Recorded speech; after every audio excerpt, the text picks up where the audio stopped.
Welcome to the Hudson School District podcast series, Parenting with Pride, getting the most out of parent-teacher conferences.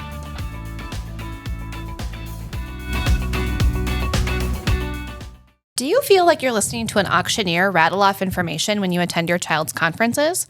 There is a lot of information to share in a short time, let alone time to build connections with your child's teacher. Parent-teacher conferences don't have to feel like such a race to the finish. Leah and Allison here, Parenting with Pride podcast, hoping to help you get the most out of your child's parent-teacher conferences coming up in February, just a few weeks away. All right, Leah, conferences are coming. Dun, dun, dun. We are both hosting conferences and Yes. we have our own conferences to attend. Attending. Gosh, three So- schools between the two of us. Oh, that's a lot. Yeah. Well, I just mean elementary, middle school, high school. Right. Yeah. I guess, when you think about conferences that we have them twice a year, October is in the past, but thinking about what parents can expect from that beginning of the year conferences. I know I always come as the teacher with some just basic general assessment information. I know in K1 we talk a lot about behavior and school-wide expectations and just how your child is adjusting to that new environment, especially kindergarten, especially, you've got this new learner to our school, whether or not they were in 4K in a Hudson site or not, it's still a new environment. And thinking about families whose first child is coming through kindergarten. Right. It's really hard to think about all of the information that comes home and all of the things that you want to talk about. So I know in K1 we spend a lot of time really talking about behavior and expectations. What does it look like to be at school? Setting goals for your kids in the fall is really important. Just kind of laying out that groundwork, that framework for how parents can expect communication to come home, what kinds of things that your students are going to be achieving based on different benchmarks for their grade level. But now we're into that winter conference time. And so your child's teachers are working hard to plan for the remainder of the year. So thinking about checking in on those goals that you set in the fall, really thinking about, I know especially K1, we're still thinking about those expectations. I know several grade levels, kindergarten is one of them that does a student-led conference. So thinking about that, when you come to a conference, it might be 15 minutes. Your teacher might ask you to set aside 30, depending on how they have the conference set up. Right. Yeah. So and just knowing about too. The updates. Yeah, just knowing how to budget for that time, I think, is important. And we ask in kindergarten, specifically in the winter conference, that younger siblings, especially, if you could find a spot for them to go and not bring them with. I know that's not always possible for everybody, but giving you that heads up that if the older students come, we're going to ask them to take a break in the hallway and look at books or do something quiet so that the kindergartner can get all the attention at their conference. Right. Again, understanding that isn't always possible for everybody, and that isn't the way at all schools. Each school kind of runs their specific conference a little bit differently, but in general, just being aware of the plan for the conference.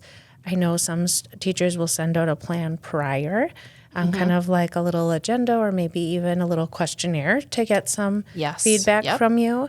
I like to make some specific phone calls just to kind of get some conversations rolling, especially if I think there's a lot we have to talk about at conferences. So as a teacher, I'm trying to reach out prior.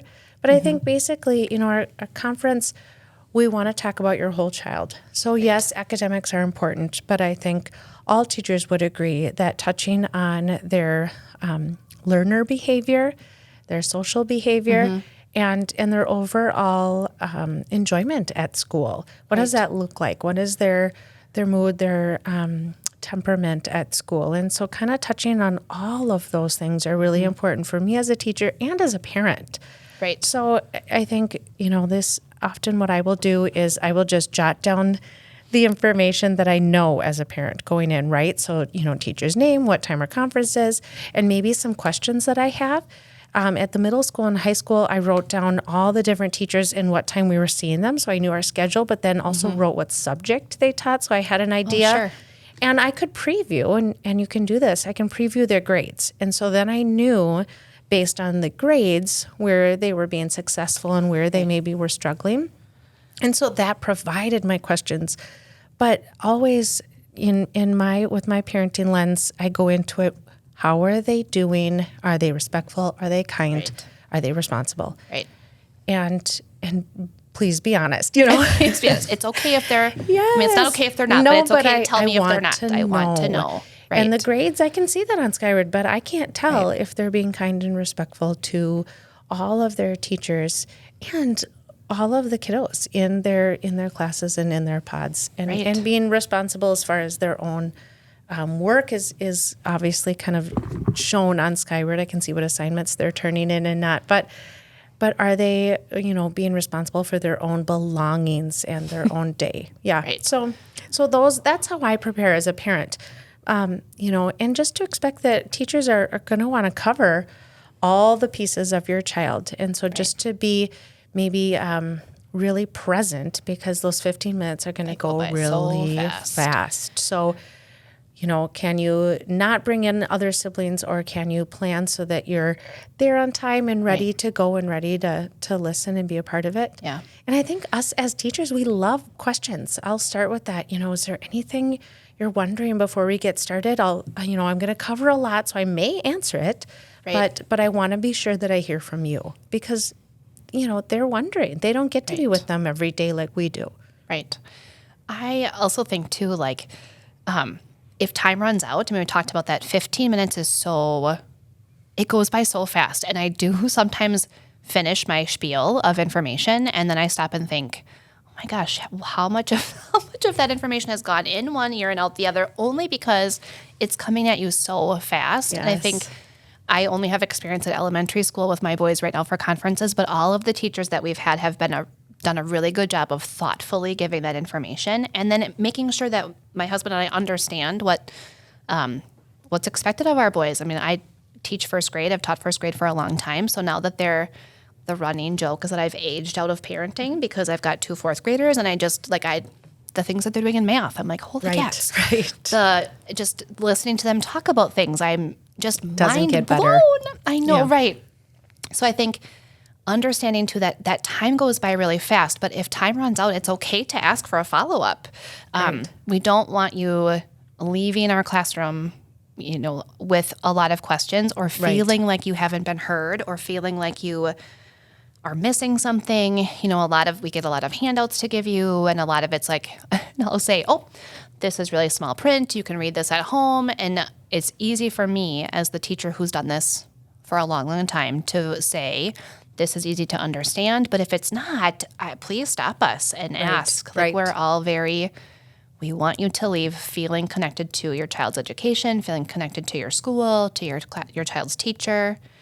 And I think that's a good point too. Like, we will give you information on handouts because we don't want to waste our time in the conference with things that you can read at home, because we really want to cover that whole child. And talking about those social, emotional, and learning pieces, are more important in the moment versus, an update that can be printed. Totally. And if you're not sure, like, I think about like FastBridge, the screener that we do 3 times a year. We always give a printout of that at conferences. And it's new to us teachers. And so just understanding that even if we don't have the answer, we're going to find out for you, or we're going to work with you to figure out what this is all about. We want your kids to be successful, and we want you to feel good about sending your kids to the Hudson schools. I think that we all, as teachers, do a really great job of making sure that our communities feel comfortable and cozy.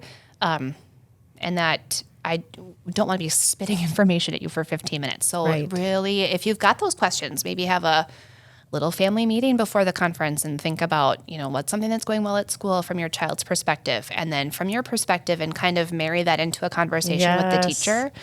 We have done that. And it's so interesting, because sometimes I'll get these looks like, oh, wait. And it's like they're just marinating in which thing they should tell you about, or should they roll the dice and hope that doesn't come up. Right. And I'm really thinking my older kiddos, but still, it's interesting. Kindergartners will tell you the funniest things. So even as a kindergarten parent, what do you think your teacher's going to tell me? What do you think they're going to share at your conference? So something else that brings up is some teachers really want the students there, and other times it can go either way, and it's your choice. So finding out too if your teacher really has a need for the child to be there or not, and sometimes they'll have a preference, and hopefully you'll know that with the information they're putting out. But that might be something good to ask ahead of time too, so that you're appropriately planned for the conference. I guess I always think about, I like having them there because I just I want to brag about you. I get to brag about you to your mom and dad. To see them. I get to celebrate all of these great things about you. And then also, when it's appropriate to kind of bring in a plan for some improvements if you need, if that's necessary too. And just including even the littlest learners in our school can be a part of that decision making and what works for them, and just helping to give the skills about what teachers and grown-ups are expecting, helping to paint that picture that we are on the same team as mom and dad. It's not different. Right. Go ahead. I was just going to add that I think too, when we have hard conversations, to see, we're making a plan because we want everybody to see the best in you. And so how can we help you to show and act and really learn at your best quality, at your best level of being? And so I think to really have, all the important adults together making that plan and showing they care. Right. When the hard conversations come up is really important too. Right. Yes, we're making a plan to help you be the best you that you can be. I was just thinking about that makes me think about when we come to conferences. My husband Luke and I always giggle because we come to conferences, and he was a teacher. He taught third grade for a long time, and now he works with grown-ups, and so he's very conscious of the time. And I'll sit down, and of course, our boys come to school where I teach, and so I'm with my friends, right? And it's easy for me to banter back and forth with them. And he's very much like, we got here at 7:15. We have until 7:30. They want to tell, and it's it's okay for that to be what word am I looking for? Comfortable. It's comfortable and cozy, and have it be like a conversation, but really being aware of that time. So thinking ahead to when conference window sign up opens in the next week or so. We have 3 boys. Leah, you have 3 kids at 3 different schools, and just thinking about that time frame. So my kids go to Willow. I teach at Willow. Our school is really spread out. We've got 2 4th graders and a kindergartner. And so thinking about that 15-minute chunk of time doesn't include travel time to your next spot. And so really trying to build your schedule to give yourself time to get from one to the other, so that you're not in a rush and feel like you've forgotten to ask the question you wanted to, or you run out of time. Yeah, running into other people's conference time too. Running into other people's conference time. And I think no matter what happens, I know, and I'm always apologizing to somebody for being a couple of minutes late, whether it's a conference that has lots of grown-ups involved, or I'm running late, or any number of things. I think just really trying to be conscious of that time. We teachers want to be respectful of your time, and so just doing the same for the families that are coming up before or after you, and giving yourself time to go from place to place, so it doesn't feel so crazy and so rushed. And especially if you want to see others teachers, see other specialist teachers, or if there isn't somebody that's able to come to the conference that sees your child and you want to see them too. Yes. Making time for that, so you're not just set to this a small conference window to in and out of the building. Right. Yeah. And take advantage of that. I know as a family we haven't really done that before. I think because I am here with my kids' teachers, it's easy for me to touch base with the counselor. It's easy for me to step into the library and just ask the question, say hello, see how things are going. But that really is important for Luke too. I think about the dad in our family who works at home and doesn't get to come here every day. It's nice for him to make that connection and to know who these teachers are, and to see the spaces and kind of get a feel for.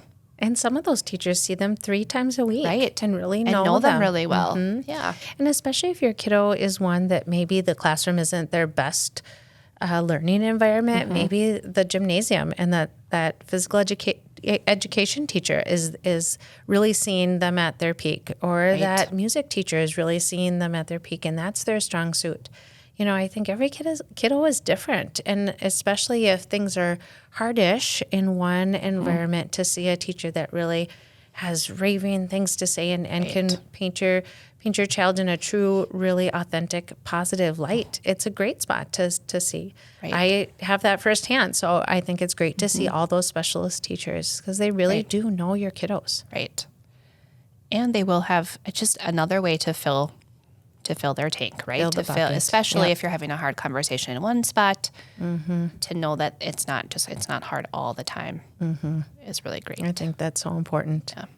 Another support we have here, if there's language barriers that we have interpreters that come and help us too. So we actually have a Spanish version of a very similar version of this podcast that went out. Yep. So our Spanish-speaking families can have the knowledge and the supports for them to attend conferences and get the most out of it that we all want for our parents. So, yeah, trying to be inclusive and equitable for all. We would want you to be involved. We want to see you at school. We love to have you come to conferences. I think about that as a time where I can brag about your child and really just tell you all the things that are going so well in first grade or in whatever grade. It's just a great way to think about how the classroom is set up and how it runs, because parents aren't here every day, all day like we are. And if you're like our household, and I say this message to parents all the time, and it always makes me laugh that now I'm living it. But parents will say, "Oh gosh, that never happens at our house," or "Oh, I wish they would be so helpful at our house, and it sounds like they're so great at school." And I always will say, "Oh, they're safe." They save it up, and they're their best. They can be their best self at school because you are their safest, most comfortable place at home, and they're doing so much all day, every day. Yes. Where it is, especially in these kind of trying times with our youngest, feisty. The third one's got spunk, I think we say. It's just nice to be able to get this reassurance that at school he's trying really hard, and the friendships are coming easily, and there's joy here for him. And so when he comes home and he is tired and crabby and complaining, that all of that is happening at school. Yeah, all the work you're doing at home, it feels good to hear that it's panning out at school. Yeah, and even if it's not, we want to visit with all parents. There is growth and great things about all of our children that we have here at all of our schools. So we hope you can join us for parent-teacher conferences. Allison, anything to add before we head out? No, I don't think so. We'll just Parenting with Pride. Leah and Allison. Stay tuned for next episode. Bye. We have a lot more conversations ahead in our Parenting with Pride series. You can find the Hudson School District Podcast Library on our website, hudsonraiders.org, under the Families tab, and on Spotify. If you have questions, send an email to connections@hudsonraiders.org.